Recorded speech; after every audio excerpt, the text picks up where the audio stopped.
Hello. Hi, Dennis and Stephen. Good afternoon. Just getting things signed up. Hi, Dan. Hello. Good afternoon.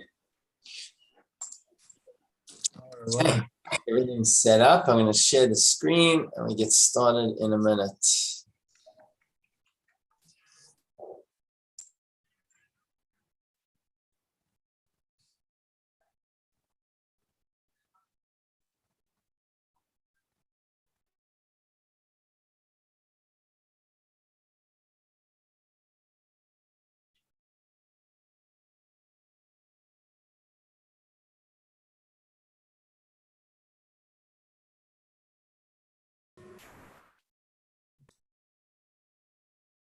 Hello, Rabbi.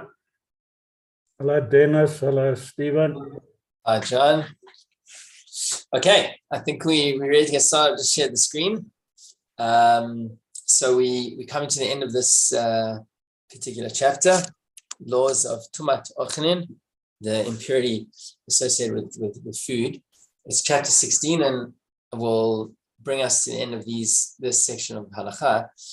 Today the Rambam deals with, I guess, categories of food, we can call it, which we would generally be uncertain of whether or not it had come into contact with water and subsequently something that would make it impure, and what would be our basic assumption about those things. In other words, by virtue of how that food stuff is usually dealt with, we can either assume and we then treat it as tamei, impure, or the other way around, we can assume and treat it as pure. And we'll conclude the chapter with a few general kind of notes about food impurity, when it implies and what the implications around it are. So we go to the first halakha, and it begins as follows. It says, all bundles of vegetables in the marketplaces, and all the flour and fine flour in the marketplaces, so they're already out there being sold, can be assumed to have been made susceptible to ritual impurity. Again, what does it mean, susceptible? That means it has been come into contact with some type of liquid. And he explains why this is the assumption. He says the bundles of vegetables, because it is common practice to continually sprinkle water upon them. I assume that means to keep them fresh. And flour and fine flour, why do we consider them, or why do we assume that they've come into contact or that they are susceptible to impurity? Because the kernels of grain are washed and afterwards they are ground. So if it's already flour, we are certain that it's gone through that process of first being washed. And therefore, it is at that point that it already becomes susceptible to tumah. Similarly, he says when kernels of wheat are crushed in a mill into 2 or 3 pieces, so not finely ground into flour, but just crushed into pieces, and this was used in order to cook as groats or the likes, or some type of food porridge. He says, similarly there, it can be assumed that they were made susceptible to ritual impurity in all places. It says in all places, whether or they are from the marketplace or from private homes, because they are washed to remove their shells. So in other words, once we know they're prepared for this process, before they get cracked, as it were, they would have been washed because you had to remove the shell first. And therefore, the first assumption is that they were made susceptible to impurity. Now the Rambam is going to take it a step further. He says, now all of the above that are assumed to have become susceptible to ritual impurity are also assumed to have contracted impurity. So they're all treated as impure. Why? Because everyone touches them, and they've already become susceptible to impurity. Because once they go into the marketplace, we've already described that they're susceptible to impurity. Now that they're in the marketplace, we can assume that many people have touched them, which would include people who are not concerned about whether or not they are a state of purity or not. And therefore, we have to assume that they have been touched by someone who is impure, and being that they were susceptible, the food itself is now tamei. In all such situations, the word of an unlearned person is accepted if he says they were not made susceptible to impurity. So interesting, right? We've said an Amaret, somebody who we know generally is not so knowledgeable or concerned about laws of impurity, we would not necessarily trust him to say that something was pure or impure, but we would trust him to say, with these products that we've been discussing, that it had not become susceptible to impurity. Now, as though we would expect that those things would have come into contact with liquid, if we are told specifically that they're not in come into contact, even if the person that's telling us is someone who is otherwise an unlearned person, we would trust them. Needless to say, with regard to other foods about which such assumptions are not made, the word of an unlearned person is acceptable if he says they were not made susceptible to impurity. In other words, if it's true with foods that generally would expect to have had contact with water, we trust him to say that hadn't.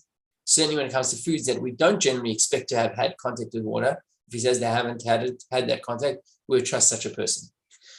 Okay, another category of foods, kol hadagim. We assume that all fish are made susceptible to ritual impurity. Now you might say that's obvious because fish come from the water, but the point is like this, that so long as the fish is alive, it's not impure. In other words, that it has to come into contact because it's not a food yet, right? It's only considered a food once it's dead, then it becomes a food and edible, and therefore can become huchsha, can become susceptible to tumat and tameh. Now that would happen after it comes out of the water, not while it's in the water. So that's why it's not so obvious, but it's still obvious. Why? Because usually what happens is it does die soon after it comes out the water, and the assumption is that there's still water on it at the moment that it's now dead, and therefore at the moment that it's now been turned into a food product. In this instance, if an unlearned person says that they were not made susceptible to impurity, his word is not accepted. For this reason, fish are always assumed to be impure, right? Because what we're saying over here is that as soon as it's susceptible to impurity, and because it's out there, and we don't know who touched it, we have to assume that someone who's tummy may have touched it, so we then treat it as if it's impure. Now, there's a difference in individual fish, or he says like this. Now, whether fish are caught in a large net, a small net, or a snare, if it was not turned over upon them, meaning the thing that it was caught with, which would then drip water onto them, they do not become susceptible to impurity. If it is, basically what the Rambam is saying is there is a possibility of taking fish out the water where it will dry, and it will not therefore be susceptible to tumah. The way that's done is if it's taken out of the net without the net being turned over it and shaken out, because then we can assume that then it's considered that it may have dried before it died. But if he did turn the net or whatever it was, the snare over them, then they do become susceptible to impurity. In other words, the water now would fall on them. The word of an unlearned, and he says the word of an unlearned person is not accepted if he says, I did not turn the snare over upon them. It is assumed that they are impure unless one had the intent to catch them in a state of purity. In other words, what he's saying is the only time we can rely on this out, that fish wouldn't be tameh, is if we knew from the outset the person that was taking this fish out was very particular with his intention to ensure that they didn't get wet. We can't just rely on somebody saying, no, I didn't turn the net over so there wouldn't have been water, because that's the normal course of things, and we would expect that it would have got wet. So only if it was very particular, the person we know was doing it with intention to ensure that it doesn't get wet, would we say that it's not impure. Otherwise, we assume that the fish not only have become susceptible to impurity, but are in fact impure, as mentioned. He says now, it is assumed that all fish brine, this is juice, if you can call it that comes from the fish itself, has been made susceptible to ritual impurity. The point is that the core product itself is not considered one of the main liquids, but the assumption is that it is susceptible to ritual impurity. Why? Because when even the slightest amount of water falls into pure fish brine, the entire mixture is considered as a liquid. It makes substances susceptible to ritual impurity, and it itself can contract impurity that affects liquids. Therefore, it is assumed to be impure. And it's because even the smallest amount of water that would come into contact with would make it susceptible like this and could turn it impure. We have to assume that that happened.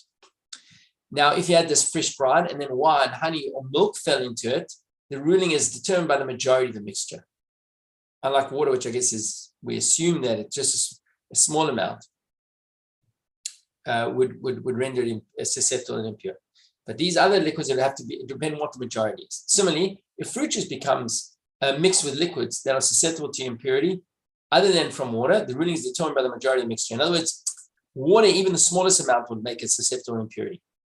When we talk about the other liquids that we've spoken about, right, then it would depend on what the majority is. So if it's honey, milk, and wine is now the majority of the mixture, more than the fruit juice, it would be susceptible. But if the fruit juice remains the majority, it wouldn't be. If the ritual becomes mixed with even the slightest amount of water, the entire mixture is considered as a liquid that is in parts impurity, and it is susceptible to contracting impurity as liquids do, and it makes other foods susceptible to impurity. Okay, as we said. Now, brine from unkosher locusts, this sounds a bit random, but okay, the Rambam, it's in the halacha. So again, some type of liquid that comes out of locust does not make the foods susceptible to impurity, but it does contract the impurity associated with liquids. So if itself gets wet from water, then it would be susceptible to impurity. When a person purchases a fish brine from an unlearned person, remember that the assumption is that they're not particular about these laws. He can make it pure by connecting it to the water of a mikveh. In other words, because even if water did go into it, we've learned previously that from liquids, water itself can be, the impurity of it can be undone by coming into contact with the mikveh, if done properly. The rationale is as follows. If the majority of the brine is water, the water gains purity because of the mikveh. In other words, once you connect it into the mikveh. And if the majority is fish brine, it is not susceptible to impurity, and the water within the mixture is considered as negligible because of the small amount that is present.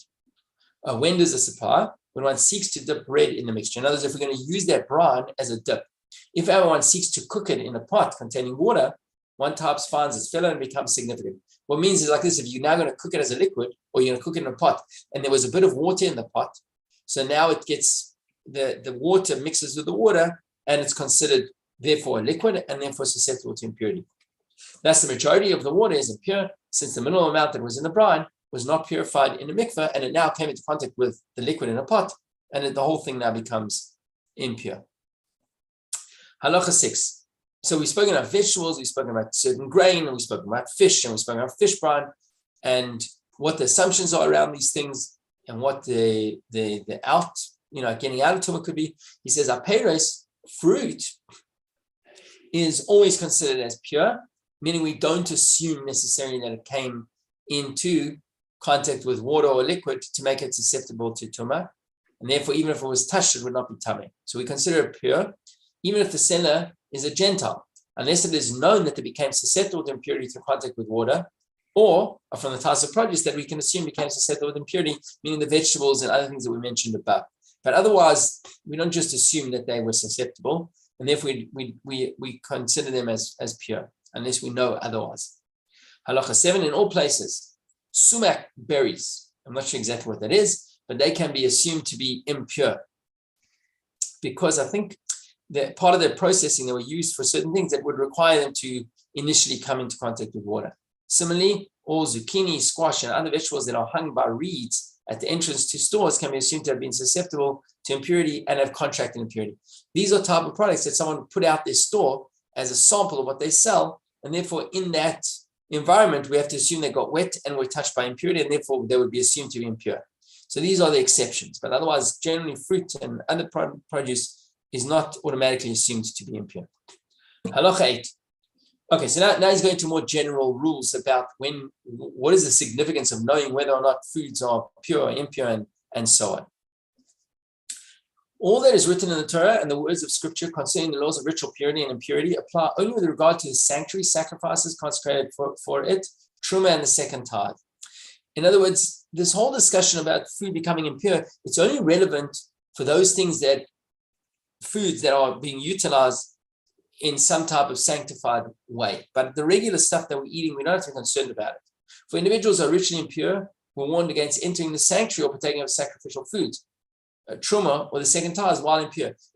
Because we only have the laws about being concerned about truma with these things. There is no prohibition at all against partaking of ordinary foods while impure. That's the point he's saying, right? It's not a matter of kashrus or not kashrus. It's a matter of just being aware with regard to foods that have either been separated for sanctified use, or that you're going to be taking into that's the rule, right? Food that have been set aside for sanctified use, i.e. either those things that are set aside for Kohen, or those things that are set aside to be eaten particularly in a holy state associated with the Beit HaMikdash. Instead, as he clarifies, it is permitted to eat ordinary foods that are impure and partake of ordinary beverages that are impure. No problem with that. Behold, it is written in the Torah says the meat that will come in contact with any impurity shall not be eaten. In other words, that's specifically with regards to those things that are utilized for sanctified eating. It can be inferred that it is permissible to take of ordinary food while impure, because the verse is speaking only about sacrificial foods? If so, now the Rambam is just going to clarify. He says, if that's the case, we'll know that we've spoken about the concept of impurity relating even just to general foods. So why should we even speak about it? If there's no issue for me eating it, why even mention that there's Rishon Tumah and Sheni, that there's these different levels of Tumah for what we call Ochlin, otherwise mundane foods? Why mention it then? So he says, if so, what is the intent of the statement? Ordinary food, that is a primary derivative, Rishon right, of impurity is impure, and that which is a secondary, a Sheni derivative is disqualified. Why mention this? So he says the intent is not that the food itself is forbidden to be eaten. We're not telling you that it's tameh to tell you stay away from it, you can't eat it. Instead, its status is important only when counting levels with regard to truma and sacrificial foods. We want to know, because when it comes to sacrificial foods or truma, they are susceptible to lower levels of truma. We need to know when that type of food may have come into contact with an ordinary food that's either a rishon and a sheni. In other words, not for itself we worry about it. We worried about, or we need to be aware of it. We need to be aware of it for what might happen to more sensitive foods like truma or kochim if they come into contact with this food. As he says, for if ordinary food that is secondary derivative of impurity touches truma, then the truma, remember we said, is susceptible to shlishi. It's disqualifying, and it causes it to be considered as a tertiary derivative, a shlishi. Similarly, if now this truma touches sacrificial foods, which is even more sensitive, as we've learned, it imparts impurity to it. The truma to the kochim, and it causes it to be considered as a tertiary derivative, as we've explained. Similarly, if a person who ate ordinary food that was a secondary derivative of impurity touches truma, he disqualifies it, right? So the person has to know he's allowed to eat it, a food that is sheni. But if he ate it and then touched truma, well, the truma is sensitive, and what he's now has consumed can now be transferred to the truma. And that's why we need to know it. It's not about knowing it for it itself or for you eating it, but for what it might transfer to more sensitive foods. Halakha, just as it is permitted to eat impure ordinary food and drink impure ordinary beverages, so too it is permitted to impart impurity to ordinary food in Eretz Israel. There's no concern of you if you tameh touching food that wasn't yet tameh. You can impart impurity, even as an initial preference. In other words, saying you don't be concerned about it at all. One may impart impurity to food from which truma and the tars were separated. He's making a point though that you only to foods where the truma and the maisa is already separated. Because if you intentionally impart truma to food where you have not made those separations yet, well, now those foods are going to have to be burnt because those cannot be eaten in a state of impurity. But otherwise, if it's just chulin, in other words, if it's food where the maisa and the truma has already been taken off of it, and this is just for you and your family to eat, there's no worries. You can initially, with awareness, impart impurity to it. Similarly, it is permissible for a person to touch all sources of impurity and contract impurity from them. No problem. One doesn't have to avoid impurity. How do I know that I don't have to avoid impurity? Because this is evident from the fact that the Torah warned a priest, a kohen, and a Nazarite, and a Nazir from becoming impure through contact with the human corpse. It's a very specific law to the kohen and the Nazir. One can infer from that all other members of the people are permitted to come into contact, firstly with a corpse, and moreover, even priests and Nazarites are permitted to contract impurity from all other sources of impurity, because they were only warned against coming into contact with the impurity of a corpse. And halacha 10, all Israelites, everybody, are warned to be pure on every program festival, because it's the only time a regular Jew has to be concerned about any type of contact with ritual impurity is when they are making their way to the Beis Hamikdash. That's why it says the pilgrim festivals, because at that time they needed to be ready to enter into the Beis Hamikdash and partake of consecrated food. In that time, if you're going to be in the Beis Hamikdash eating consecrated food, then you have to be in a state of purity. But otherwise, generally no concern. As the Torah says, you shall not touch their carcasses. It applies only on the festivals when a person needs to be in a state of ritual purity. Moreover, if a person does contract impurity, he is not liable for lashes. During the remainder of the year, one is not prohibited at all. Halacha 11, the impure and the pure may partake of it. The verse says, so according to the oral tradition, we learn, what does that mean? An impure person and a pure person may eat from the same plate. We're not concerned that the one will transfer impurity to the other, or because there's no concern really. Now, what the Rambam is now going to refer to is an area of law where there is an individual who is in a state of impurity, And there we say that you're not allowed to share a plate. Who's that? That's a husband may not to eat with his wife from the same plate so long as she is in a state of nida. But the point that Rambam is going to clarify is not because we're concerned about transferring impurity. Over there, the concern is different. The concern is that when a woman is in a state of nida, her and her husband are not allowed to be intimate sexually, and they need to therefore avoid activities that bring them closer to each other. That's the rabbinic restriction, to make sure that we don't end up in a situation where you're drawn into a biblical transgression. So that's what he says here. A Muslim may not eat from the same plate as wife while she is in a state of nida, nor may he drink with her, nor may she pour his cup, or she can't serve him directly his drink. And that's been explained elsewhere. And again, it's about creating a barrier, what we call harchakot, so they don't end up becoming too intimate and then transgressing a biblical prohibition at that time. Similarly, a zav should not eat with a zava because familiarity may lead to sin. It's the same concept over there. It's about avoiding what the nochan would happen, not the actual concern about transferring impurity. For passive or engage in intimate relations, that's what we're concerned about. And halacha 12, the final halacha in this chapter and in this section. Even though it is permitted to eat impure foods and drink impure beverages, so this is fascinating, and I guess we learn, we see this amongst people. So Rambam has clarified very clearly that there's no issue about eating or imparting this impurity. He says, nevertheless, there were pious people in the early generations that would partake of ordinary food only in a state of ritual purity and would avoid all the sources of impurity throughout their lives. These individuals were called pirushim. These are individuals who took on an added level of restriction in order to increase their piety. And the Rambam now kind of gives an argument, as it were, for how this works. He says this extra measure of holiness in the path to piety, to be separated from people at large, to hold oneself apart from them, not to touch them, nor eat and drink from them, with them. So he says this was what they would take upon themselves. And he says the result is that setting oneself apart leads to the purification of the body from the wicked actions. Purifying one's body leads to sanctifying one's soul from wicked character traits, and the holiness of the soul causes one to resemble the divine presence. As it says in the Torah, and you shall make yourself holy, and you shall be holy, because I, Hashem, who makes you holy, am holy. So this is an added level of sanctity that one would hope to achieve in their life by just creating an additional distance from that which is impure and the people that are associated with impurity, because he says the influence is not only physically but also spiritually in one's mind and one's attitude, and that's what these people, these Perishim, hope to have achieved, which that high level of piety and sanctity. Brich Raman and the Sayan, we end as we do every time with a blessing to Hashem for allowing us and bringing us to this point where we've concluded this section of the halacha. Okay, so let's test our knowledge over here. We'll make that slightly smaller so you can get the question and the answer on one page. Should bundles of vegetables in the marketplace be assumed to be impure? You have three options: yes, or no, they only need to be considered susceptible to impurity, or no, one need not assume that they've become impure at all. Yes.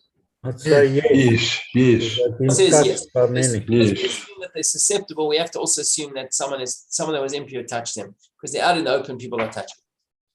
If an unknown person says that his fish were not made susceptible to impurity, is his word accepted? No. Yes. No. No, right? That was the exception. By produce, we said his word would be accepted when it comes to becoming susceptible, not fish. Third question, if water got mixed with fruit juices, does the mixture cause the foods that it comes in contact with to become susceptible to impurity? Either yes, or it depends on what the ratio is, or it depends on how thick the mixture is. Yes. Good. Remember, that's water is the exception. From the other 7 liquids, we said it would depend on the ratio, but water makes it immediately susceptible to impurity, even the smallest amount. And question 4. When is every Jew obligated to purify themselves? Is it before? Number one. Yes. Number one. What are the pilgrim festivals? What are the 3 pilgrim festivals? Shavuot, Sukkot, and the other one? Pesach. Pesach. Pesach. Yeah. Okay, excellent. Steve, coming up to Shavuot. And, Thank you. Thank you, Rabbi. Thank you, Rabbi. Thank you, Rabbi. Thank you all. Have a wonderful day forward.